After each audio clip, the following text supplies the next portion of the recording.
സദാശിവസമാരംഭാം ശങ്കരാചാര്യമധ്യമാം അസ്മദാചാര്യപര്യന്താം വന്ദേ ഗുരുപരമ്പരാം.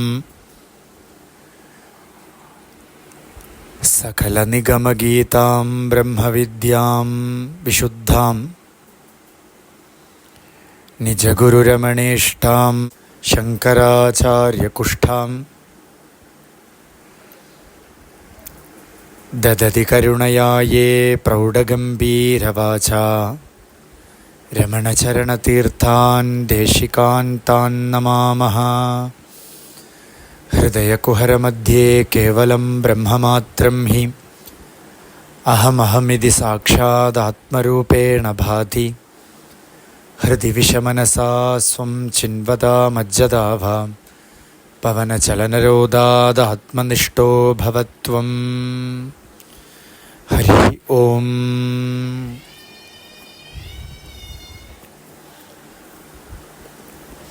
ഇന്ന് തുടങ്ങി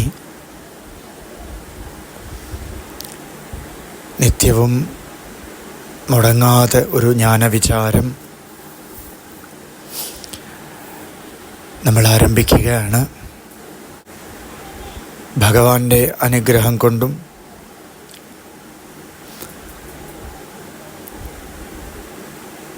രമണ മഹർഷിയുടെ അനുഗ്രഹവും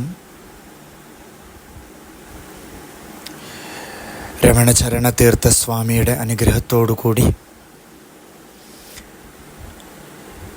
ഈ ജ്ഞാനയജ്ഞം, ഒരു തപസ്, ഒരനുഷ്ഠാനം പോലെ ഈ ശ്രവണം നമുക്ക് നടത്താം. അതിന് ആരംഭത്തിൽ നമ്മളെടുത്ത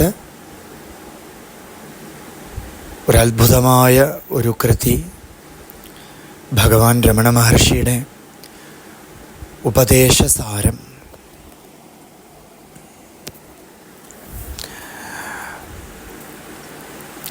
ഉപദേശത്തിൻ്റെ സാരം എന്താ? ഉപദേശം എന്ന് വെച്ചാൽ വേദം.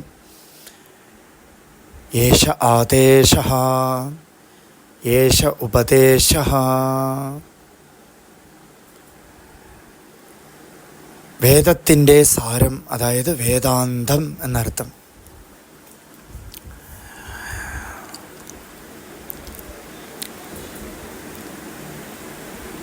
ആ വിചാരമാണ് നമ്മൾ ഇന്ന് തൊട്ട് ആരംഭിക്കാൻ പോണത്. ഇതാർക്കുള്ള ഉപദേശം ആണ് എന്ന് നമ്മൾ ഈ കാലഘട്ടത്തിൽ നോക്കിയാൽ നമ്മളെപ്പോലെ സാധനാ പദ്ധതിയിലിരിക്കുന്നവർക്കും സാധകന്മാർക്കും ഉത്തമ ജിജ്ഞാസുക്കൾക്കും മുമുക്ഷുക്കൾക്കും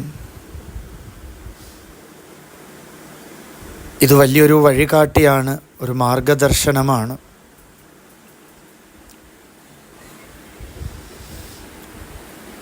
സന്ദർഭം രമണ മഹർഷിയുടെ പല കൃതികളും ഉണ്ടാവാൻ സന്ദർഭം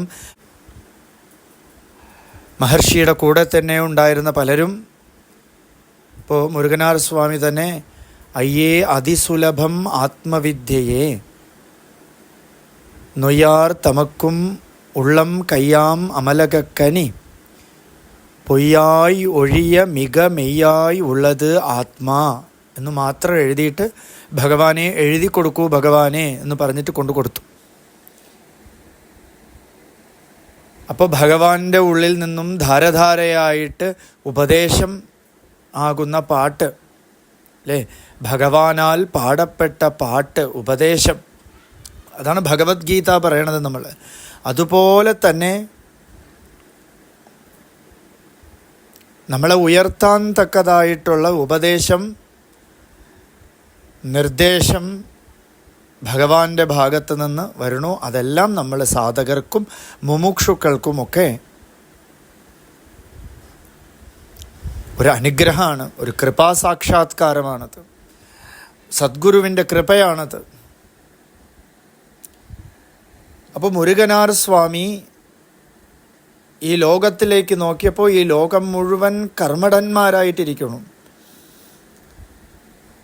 ലൗകികമായും വൈദികമായും ഒക്കെ പരിഹാരം തേടിക്കൊണ്ടിരിക്കണു ആൾക്കാർ. കർമ്മം ചെയ്തു പരിഹാരം തേടിക്കൊണ്ടിരിക്കണം.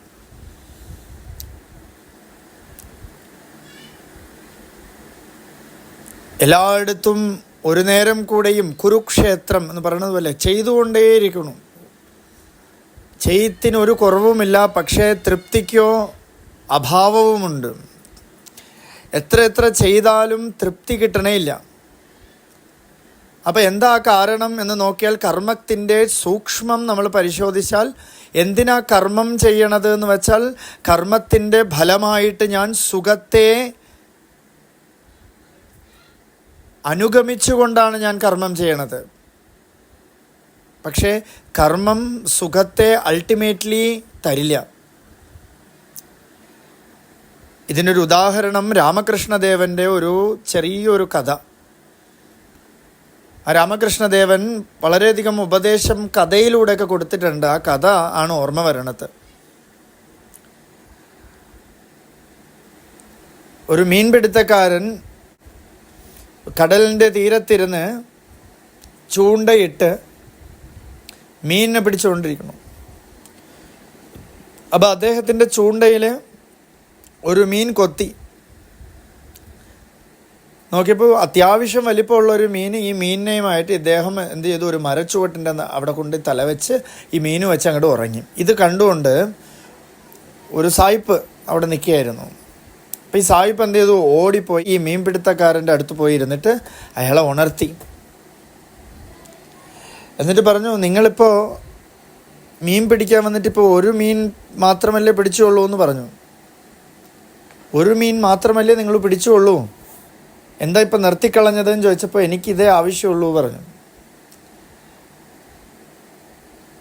എനിക്ക് ആവശ്യമുള്ളത് കിട്ടി എന്ന് പറഞ്ഞു. അപ്പോൾ അദ്ദേഹം ചോദിച്ചു, ഇത് മാത്രമാണോ നിങ്ങൾക്ക് ആവശ്യം, ധാരാളം മീൻ പിടിച്ചുകൂടെ എന്ന് ചോദിച്ചു. അപ്പോൾ അദ്ദേഹം ചോദിച്ചു, എന്താ ധാരാളം മീൻ പിടിച്ചാൽ എന്താ ഫലം? നമുക്ക് ചന്തയിൽ കൊണ്ടുപോയി ഇതിനെ കച്ചവടം ചെയ്യാം. കച്ചവടം ചെയ്താലോ? കച്ചവടം ചെയ്താൽ കുറച്ച് കാശ് കിട്ടും. ഈ കാശ് കൊണ്ട് എന്താ ഫലം? ഈ കാശ് കൊണ്ട് ഒരു നല്ല വല വാങ്ങാൻ പറ്റും. എന്നിട്ടോ ഈ വല കൊണ്ട് ധാരാളം മീനിനെ പിടിക്കാം. എന്നിട്ട് അതിൻ്റെ കാശ് കൊണ്ടൊരു വള്ളം വാങ്ങിക്കാം, ഒരു ബോട്ട് വാങ്ങാം. എന്നിട്ട് എന്താ ഞാൻ ചെയ്യേണ്ടത്? ബോട്ടിൽ നടുക്കടലിലൊക്കെ പോയാൽ ധാരാളം നല്ല നല്ല മത്സ്യങ്ങൾ കിട്ടും. അത് കിട്ടിയാലോ ഇതുകൊണ്ട് കച്ചവടം ചെയ്താൽ ധാരാളം കാശ് കിട്ടും. അത് കിട്ടിയാലോ എനിക്ക് വീട് വയ്ക്കാം, അല്ലേ? അങ്ങക്ക് വീട് വയ്ക്കാം, വീട്ടിൽ ധാരാളം സാധനങ്ങളൊക്കെ വാങ്ങിച്ചു വയ്ക്കാം, ധാരാളം കാശ് സമ്പാദിക്കാം. അപ്പോൾ അദ്ദേഹം ചോദിച്ചു, എന്നാലോ സ്വസ്ഥമായിട്ടിരിക്കാം. അപ്പോൾ ഈ മീൻപിടുത്തക്കാരൻ ചോദിച്ചു, അതല്ലേടോ ഞാനിപ്പോൾ ചെയ്യണത്. നിങ്ങൾ ഇത്രയും കാര്യങ്ങൾ ചെയ്തിട്ട് സ്വസ്ഥമായിരിക്കാൻ നോക്കണു. ഇപ്പം ഞാൻ ഒരേ ഒരു മീനിനെ പിടിച്ച് സ്വസ്ഥമായാണ് ഇരിക്കണത്. അപ്പോൾ കർമ്മം സുഖത്തെയാണ് തേടണത്.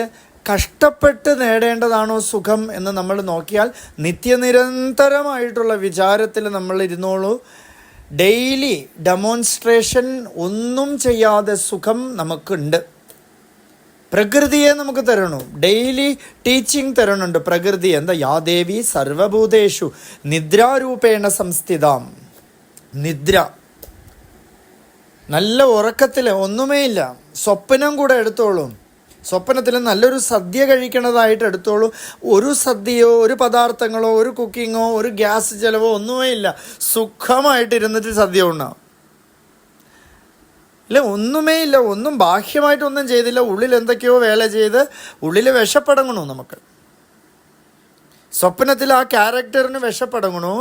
സ്വപ്നം അങ്ങോട്ട് മാറി ഡീപ്പ് സ്ലീപ്പിൽ പോയാൽ, നല്ല സുഷുപ്തിയിൽ പോയാൽ അവിടെ ഒന്നും ചെയ്തില്ല, ഒന്നും മണത്തില്ല, ഒന്നും രുചിച്ചില്ല, ഒരു മീനും പിടിച്ചില്ല, ഒരു കർമ്മവും ചെയ്തില്ല. അവിടെ എന്തുണ്ട്? സുഖമുണ്ട്.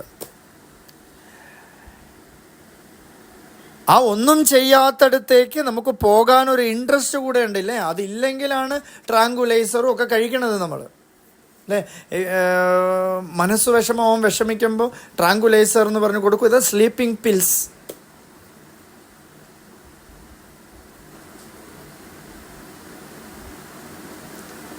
അപ്പോൾ ഒന്നുമേ ചെയ്യാതെ നമുക്ക് തൃപ്തിയുള്ളൊരു സുഖമുണ്ട്, അല്ലേ. ഒന്നിനെ കൊണ്ടും ഉപമിക്കാൻ പറ്റാത്തതായിട്ടുള്ള സുഖം ഡെയിലി ഡെമോൺസ്ട്രേഷൻ ഡീപ്പ് സ്ലീപ്പിലുണ്ട്. അപ്പോൾ അതുകൊണ്ട് കർമ്മം എന്ന് പറയണത് വെറും ജഡമാണ്. പക്ഷേ നമുക്ക് നോക്കിയാൽ ലൗകികമായിട്ടുള്ള പരിഹാരം എന്ന് പറഞ്ഞ് പല കർമ്മങ്ങളും ചെയ്യണു. വൈദികമായിട്ട് കൂടെ ഇന്ന ഹോമം ചെയ്താൽ ഇന്ന ഫലം, ഇന്ന മന്ത്രോച്ചാരണത്തിന് ഇന്ന ഫലം എന്ന് പറഞ്ഞിട്ട് ഇച്ഛിച്ചുകൊണ്ട് പല വൈദികന്മാരും നിൽക്കണു. അതുകൊണ്ട് മുരുകനാർ സ്വാമിക്ക് ഒരു കാരുണ്യം തോന്നി. ഈ കർമ്മടന്മാരായിട്ടുള്ള വൈദികന്മാർക്ക് പരമേശ്വരൻ ഉപദേശിക്കണതായിട്ടുള്ള ഒരു ഗ്രന്ഥം, ഒരു കൃതി വേണം എന്ന് ഒരു സാന്ദർഭികമൊക്കെ ഒപ്പിച്ചിട്ട് രമണ മഹർഷിയുടെ അടുത്ത് കൊണ്ടു കൊടുത്തു. കാരണം പരമേശ്വരനെ ഇത് പറയാൻ പറ്റുള്ളൂ, അല്ലേ. ആരാണോ ഉപദേശിക്കണത് ഭഗവാനാണ്. രമണ മഹർഷിയോ സാക്ഷാത് പരമേശ്വരൻ തന്നെ, സാക്ഷാത് ദക്ഷിണാമൂർത്തി തന്നെ.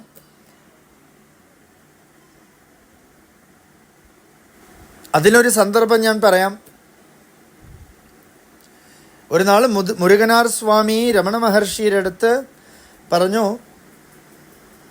ഒരു വർഷക്കാലം ദക്ഷിണാമൂർത്തി ഉപദേശം ചെയ്തുകൊണ്ടേയിരുന്നു. അതിനുശേഷമാണ് മൗനത്തിലിരുന്നത് എന്ന് കേൾക്കുന്നുണ്ട്. ഇങ്ങനെ പറയണുണ്ടല്ലോ, അത് ശരിയാണോ ഭഗവാനേന്ന് ചോദിച്ചു. അപ്പോൾ ഭഗവാൻ പറഞ്ഞു, ആമാ ഓയ് അത് അപ്പടിതാ നടന്നത് എന്ന് പറഞ്ഞു. അപ്പോൾ മുരുകനാർ സ്വാമി പറഞ്ഞു, ഓ ആ ദക്ഷിണാമൂർത്തിക്കല്ലേ ഇത് കറക്റ്റായിട്ട് പറയാൻ പറ്റുള്ളൂ, അല്ലേ. അപ്പോൾ മഹർഷി സാക്ഷാത് അരുണാചലം, സാക്ഷാത് പരമേശ്വരൻ തന്നെ. അതുകൊണ്ട് രമണ മഹർഷി എന്നൊക്കെ രമണൻ എന്നുള്ള വാക്ക് അരുണാചലം എന്നാണ് ഭഗവാൻ ഡിഫൈൻ ചെയ്തിരിക്കുന്നത്. രമണ മഹർഷിയെക്കുറിച്ചുള്ള പാട്ട് രമണ സദ്ഗുരു രായരേ. ഈ പാട്ട് മഹർഷിയുടെ ഒപ്പം ഇരുന്ന് ഈ അവിടെ ഇരിക്കണവരൊക്കെ പാരായണം ചെയ്യുമ്പോൾ മഹർഷി കൂടെ ഇരുന്ന് പാടും. അപ്പോൾ അതിൽ ഒരാൾ ചിരിച്ചിട്ട് ചോദിച്ചു, ഭഗവാനെക്കുറിച്ച് പറയണത് ഭഗവാൻ തന്നെ പാടണമല്ലോ എന്ന് പറഞ്ഞപ്പോൾ രമണന്ന ഇന്ത ഓടമ്പാ, അത് അരുണാചലം പോയി എന്ന് പറഞ്ഞു. അത് അരുണാചലമാണ്. അതുകൊണ്ട് മഹർഷി സാക്ഷാത് പരമേശ്വരനാണ്. നമ്മളെ ഉപദേശം ചെയ്ത് കരകയറ്റാൻ തക്കതായിട്ടുള്ള പരമേശ്വരനാണ്. ആ പരമേശ്വരനെ ഈ കൃതി എഴുതാൻ കഴിയുള്ളൂ.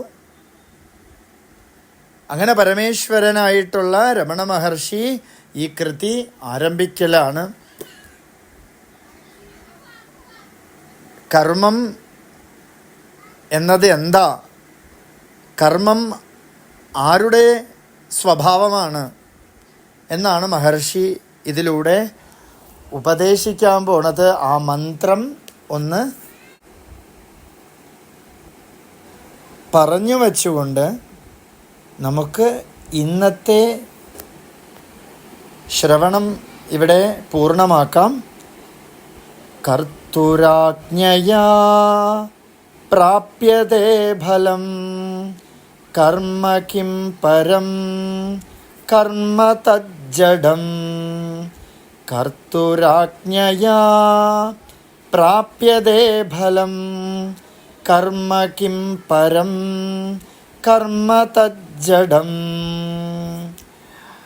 തുടർന്ന് നമുക്ക് നാളെ കാണാം.